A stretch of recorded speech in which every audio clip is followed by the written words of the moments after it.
दोस्तों, नासा के spirit rover ने मंगल ग्रह की दुनिया पर लगभग 6 साल बिताए थे और अपने जीवन काल में करीब 7.7 किलोमीटर की यात्रा की थी।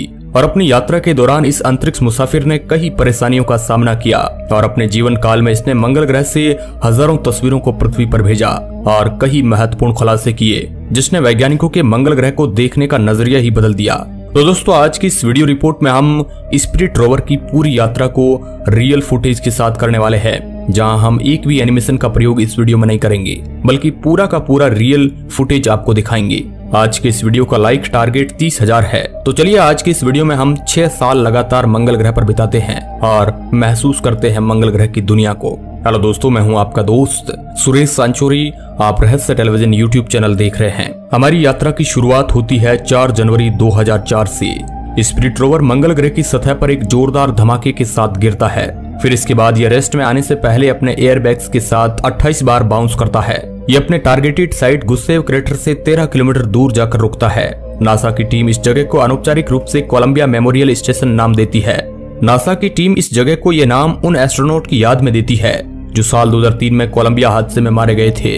अब मंगल ग्रह पर लैंड करने के बाद स्पिरिट पहली बार अपनी आंखें खोलता है और इसने सबसे पहले मंगल ग्रह की यह तस्वीर खींची। ये उस समय की किसी और ग्रह पर ली गई हाईएस्ट डेफिनेशन की पिक्चर थी। इसके बाद यह मिशन अगले कुछ दिनों तक सही तरीके से चलता है, लेकिन फिर अचानक कुछ बदलता है। तारीख थी 21 जनवरी। स्पिरिट अब मंगल ग्रह पर 17 दिन बिता चुका था और तभी अचानक नासा का इस रोवर से संपर्क टूट जाता है। लेकिन अगले ही दिन रोवर नासा को एक बीप का साउंड भेजता है। वह कंफर्म करता है कि उसे पृथ्वी से भेजा हुआ एक सिग्नल मिला है। इसके साथ ही यह भी बताता है कि उसके अंदर कुछ खराबी है। रोवर के सिग्नल से वैज्ञानिकों ने अंदाजा लगाया कि यह रिबूट लूप में फंस चुका है, जिसका मतलब था कि यह बार बार अपने आप बंद और चालू हो रहा है। नासा ने इस रोवर को इस हिसाब से डिजाइन किया था कि यह अपने आप रीस्टार्ट हो सके, लेकिन इस फॉल्ट के कारण वैज्ञानिकों को डर था कि रोवर इस खराबी के कारण अपनी पूरी एनर्जी खो देगा और ओवरहीटिंग के कारण काम करना बंद कर देगा। ये फॉल्ट इतना सीरियस था कि नासा अब लगभग ये उम्मीद छोड़ चुका था कि स्पिरिट मंगल ग्रह पर आगे बढ़ पाएगा। लेकिन खुशकिस्मती से जब स्पिरिट का मंगल ग्रह पर 19वां दिन था, तभी नासा अनाउंस करता है कि स्पिरिट की रिपोर्ट में खराबी नहीं है, बल्कि खराबी इसकी फ्लैश मेमोरी में है, जो कि एक सॉफ्टवेयर एरर है और इसे रोवर की फ्लैश मेमोरी को फॉर्मेट करने से सही किया जा सकता है। 32वें दिन स्पिरिट को सही कर दिया जाता है और अब ये वापस अपने मिशन पर लौट चुका था। अब इसकी ऑपरेटिंग टीम का अगला लक्ष्य था इसके रॉक एब्रेशन टूल यानी कि रेट का यूज करना। इससे पहले मंगल ग्रह की चट्टानों का कभी भी इतना नजदीक से निरीक्षण नहीं हुआ था। दुनिया मंगल ग्रह की चट्टानों के बारे में जानने के लिए बेसब्री से इंतजार कर रही थी। स्पिरिट ने अपने माइक्रोस्कोपिक इमेजर और स्पेक्ट्रोमीटर्स की मदद से एक पीसी हुई चट्टान के पाउडर की जांच की। इसके बाद इस रोवर ने कंफर्म किया कि यह चट्टान मंगल ग्रह पर हुए ज्वालामुखी विस्फोटों के कारण बनी है। इसके बाद यह मुसाफिर अपनी यात्रा को आगे बढ़ाता है और निकल पड़ता है एक दूसरी चट्टान की तरफ, जिसका नाम था हम्फ्रे। 5 मार्च को इस चट्टान की पूरी इन्वेस्टिगेशन करने के बाद नासा घोषणा करता है कि स्पिरिट ने मंगल ग्रह पर पानी के निशान ढूंढ लिए हैं। यह चट्टान ऐसे मिनरल से बनी थी जो आमतौर पर पानी के बहाव वाली जगह पर पाए जाते हैं। अब यहाँ से स्पिरिट अपनी अगली लोकेशन की तरफ बढ़ जाता है, जिसका नाम था बोनविले क्रेटर। यहाँ पहुंचने के बाद इस रोवर ने सबसे पहले यह पैनोरामा कैप्चर किया। नासा की टीम ने तय किया कि रोवर को इस क्रेटर में नहीं भेजा जाएगा, क्योंकि उन्हें यहाँ पर कुछ भी ऐसा नहीं दिखा जिस पर वह रिसर्च कर सके। अब रोवर यहाँ से आगे निकल जाता है और कोलंबिया हिल्स की तरफ बढ़ने लगता है। स्पिरिट को रास्ते में एक और क्रेटर मिलता है और वह वहां पर रुककर कुछ इस तरह का पैनोरामा कैप्चर करता है। अब स्पिरिट यहाँ से भी आगे बढ़ जाता है और आगे बढ़ते हुए उसे लोहांटन क्रेटर मिलता है। रोवर यहाँ से एक पैनोरामा खींचता है। यहाँ से कुछ ही दूरी पर कोलंबिया हिल्स को भी देखा जा सकता है। कोलंबिया हिल्स तक पहुंचने तक स्पिरिट 2004 के अंत तक कई सारी चट्टानों के सैंपल ले चुका था। इसी दौरान स्पिरिट अपने कदमों की इमेज कैप्चर करता है। इस इमेज में वैज्ञानिक देखते हैं कि रोवर का एक व्हील जमीन पर कुछ ज्यादा ही घसीट कर चल रहा था। यह अभी भी काम कर रहा था, लेकिन उस तरह से काम नहीं कर रहा था जैसे उसे करना चाहिए। अब वैज्ञानिकों की टीम रोवर को इंस्ट्रक्शन देती है कि वह हस्बैंड हिल की चोटी तक पहुंचे। ये लेरीज लुक आउट साइट से कैप्चर किया, जिसमें हस्बैंड हिल की सबसे ऊपरी चोटी को देखा जा सकता है। अपनी शिखर की यात्रा के दौरान spirit pot of gold rock नाम की एक चट्टान का फोटो कैप्चर करता है, जो वैज्ञानिकों के लिए थोड़ी हैरान कर देने वाली इमेज थी। ये मुसाफिर इस चट्टान की करीब से इन्वेस्टिगेशन करता है और देखता है कि मंगल ग्रह पर हेमेटाइट की मौजूदगी है, जो इस ओर इशारा करती है कि मंगल ग्रह पर कभी पानी की मौजूदगी रही होगी। स्पिरिट इस तरह डिजाइन किया गया था कि यह मंगल ग्रह पर महज 90 दिन तक रह सकता था। लेकिन इसकी एडवांस टेक्नोलॉजी के कारण वैज्ञानिक इस यात्रा को थोड़ा और लंबा कर सकते थे। मंगल की धूल भरी आंधी के कारण अब इसके सोलर पैनल ढक चुके थे और इसका पावर लेवल इसके मैक्सिमम पावर लेवल से 63% तक पहुंच गया। लेकिन ये अभी इतना पर्याप्त था कि रोवर मंगल ग्रह को और एक्सप्लोर कर सके। लेकिन तभी अचानक मार्च 2005 में रोवर के साथ कुछ ऐसा होता है जो वैज्ञानिकों के लिए हैरान कर देने वाला था। हवा का एक बड़ा सा झोंका स्पिरिट के सोलर पैनल पर लगी धूल को हटा देता है, जिसके कारण इसका बैटरी लेवल 93% तक पहुंच जाता है, जो इसके सही तरीके से काम करने के लिए पर्याप्त था। ठीक इस झोंके के 3 दिन बाद स्पिरिट एक और हवा के झोंके को कैप्चर करता है, जो कुछ इस तरह था। धीरे धीरे लेकिन सुरक्षित रूप से स्पिरिट हस्बैंड हिल की चोटी पर पहुंच जाता है। चोटी पर पहुंचते ही इसने सबसे पहले दक्षिण की तरफ यह हैरान कर देने वाली फोटो क्लिक की। अब रोवर की अगली लोकेशन थी होम प्लेट।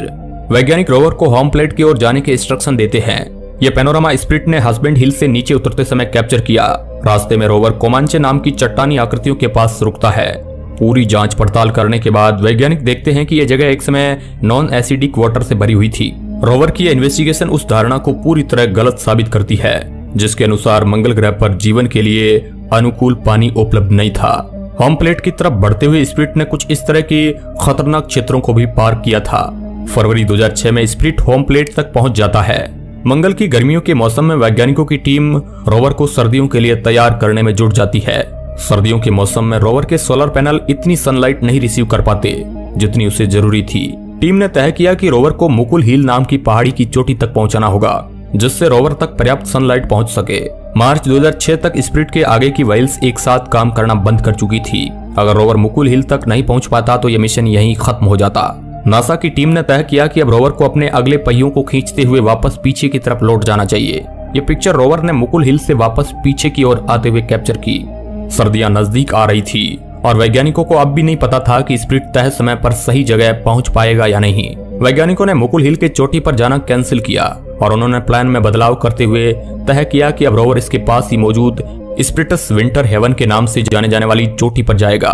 अब स्पिरिट को यहाँ पर लगभग अगले 8 महीनों के लिए पार्क कर दिया गया।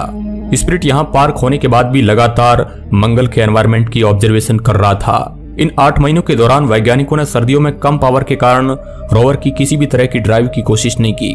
2007 में कुछ नए सॉफ्टवेयर के साथ स्पिरिट सर्दियों की नींद से जागता है और अपने मिशन को कंटिन्यू करता है। इस बार नए सॉफ्टवेयर के साथ स्पिरिट अब यह तय कर सकता था कि उसे कौन सी तस्वीर पृथ्वी पर भेजनी है और कौन सी नहीं। नासा की टीम को इस मिशन को लेकर अब भी बहुत सी उम्मीदें थी। रोवर के अगले पहिए अभी जमीन पर घसीट कर चल रहे थे, लेकिन फिर भी ये रोवर सही तरीके से काम कर रहा था। रोवर की अगली व्हील्स के कारण मंगल की जमीन से मिट्टी थोड़ी थोड़ी बाहर निकल रही थी। रोवर की यात्रा जारी थी। तभी अचानक नासा की टीम कुछ ऐसा देखती है जो हैरान कर देने वाला था। नासा की टीम देखती है कि जहां से रोवर अभी अभी निकला है वहां उसके पीछे कुछ सफेद पाउडर जैसा बाहर निकला है। थोड़ा निरीक्षण करने के बाद टीम ने यह देखा कि यह सिलिका है। सिलिका इस बात के संकेत देता था कि मंगल की धरती पर प्राचीन समय में कोई माइक्रो बैक्टीरियल लाइफ रही होगी। 2007 के अधिकतर समय में स्पिरिट रोवर होम प्लेट पे ही रहा। इस समय इसने होम प्लेट के वेस्टर्न एज से कुछ इस तरह का पैनोरामा कैप्चर किया। शुरुआत में तो इस पैनोरामा पर किसी ने खास ध्यान नहीं दिया, लेकिन आगे जाकर एक पॉपुलर वेबसाइट ने इस तस्वीर पर कुछ ऐसा देखा जिसने सबको हैरान करके रख दिया।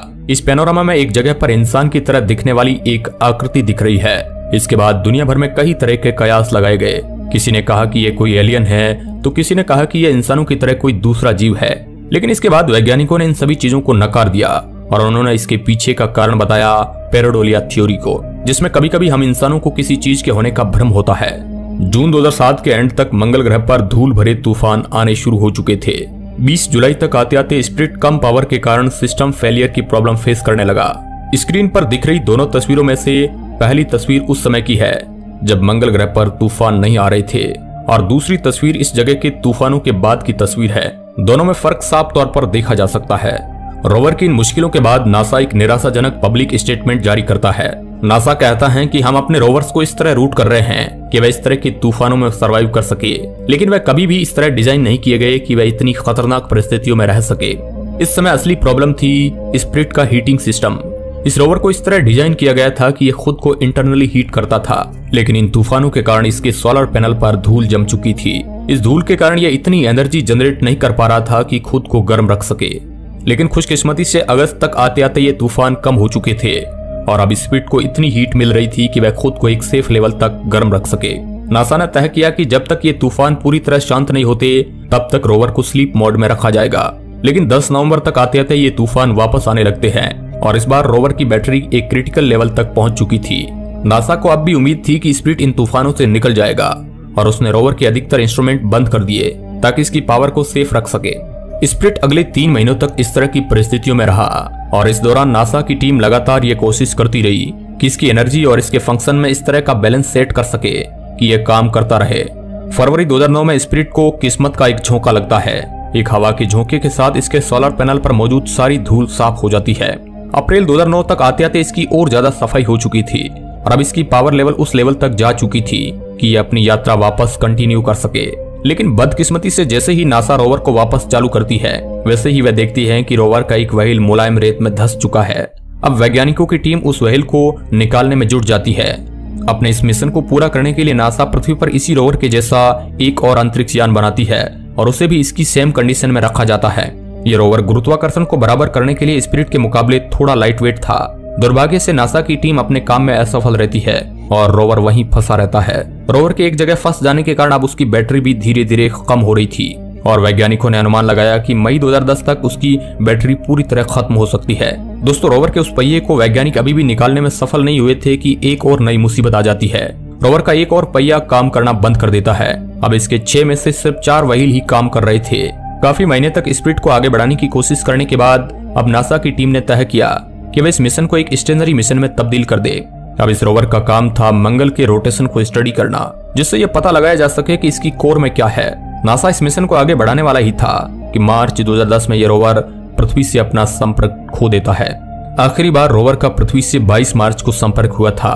वैज्ञानिकों ने अंदाजा लगाया कि रोवर का बैटरी लेवल कम हो गया होगा और उसने अपनी बैटरी को कंजर्व रखने के लिए खुद को स्लीप मोड में डाल दिया होगा, जिससे इसका कम्युनिकेशन बंद हो गया होगा और हो सकता है कि गर्मी आने पर यह वापस कम्युनिकेट करना शुरू कर दे।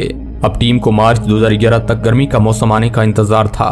1 साल तक लगभग 1300 से भी ज्यादा कमांड भेजने के बाद मार्च 2011 में नासा ने इस मिशन को ऑफिशियली पूरा मान लिया। लेकिन अब सवाल आता है कि इसके बाद स्पिरिट के साथ क्या हुआ। वैज्ञानिकों ने कहा कि हो सकता है कि जब रोवर ने पृथ्वी से सिग्नल खोया तभी वह पूरी तरह से बंद हो चुका होगा, जिस कारण उसके इंटरनल पार्ट्स बर्फ में जम गए होंगे, जिससे उसके सारे पार्ट खराब हो चुके होंगे। लेकिन खराब होने से पहले स्पिरिट मंगल के इस खतरनाक वातावरण में लगभग 6 साल बिता चुका था। इस दौरान उसने लगभग 7.7 किलोमीटर की दूरी तय की। दोस्तों, स्पिरिट की यात्रा का अंत तो हो गया, लेकिन उसका जुड़वा अपॉर्चुनिटी अभी भी मंगल ग्रह पर था। स्पिरिट के बाद मंगल के एक हिस्से को स्पिरिट स्पोर्ट नाम दिया गया।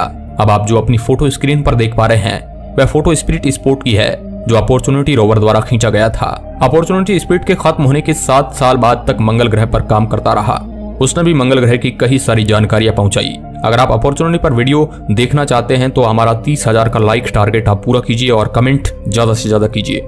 आज के इस वीडियो में बस इतना ही। वीडियो के अंत तक बने रहने के लिए आपका बहुत बहुत धन्यवाद।